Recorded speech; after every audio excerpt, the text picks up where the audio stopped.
Hey everybody, Tim Nelson again with World Jiu-Jitsu Academy Maple Grove. I've been going over a lot of passing ideas. I went over kind of a general idea of what the advantages of what I call high level or passing from the feet passing would be compared to what I'll call low level or maybe pressure passing or just generally passing from the knees. And then I went further into passing from the knees. I want to show you guys some of my thoughts on passing from the feet because it's another very, very powerful approach and it's different and it gives us a lot of different advantages as well as some drawbacks. So let's say I'm just in a basic open guard position, and what we'll say that, scoot over this way just a little bit for me, perfect.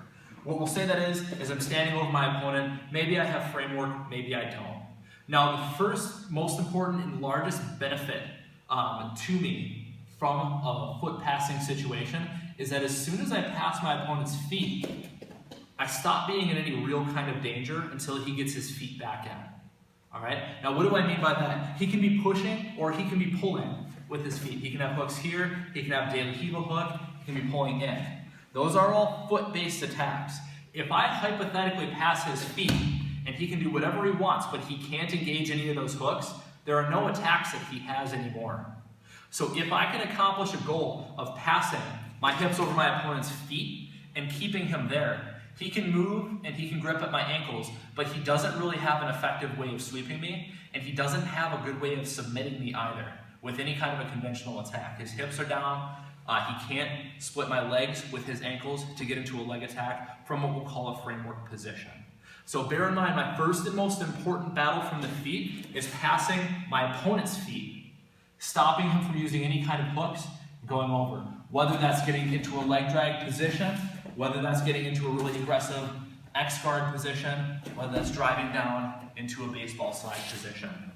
One of the other things I pointed out that was important in my low-level passing is we're talking about feet, knees, hips, back flat to the mat. My goal in there is to get my own hips past his feet, knees, hips, and back flat to the mat. I do that for my feet. Why do I focus in on that? A lot of people, as they go down to baseball slide pass, they drop down very low on their knees, and at this point, if I'm not careful with the pressure on my knee, I can put myself into a very bad situation. I can go half guard, full guard. If my leg is up, I'm still vulnerable to De La Riva guard.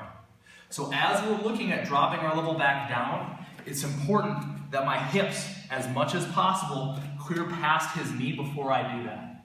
There's a big difference in landing here in a baseball slide pass versus here.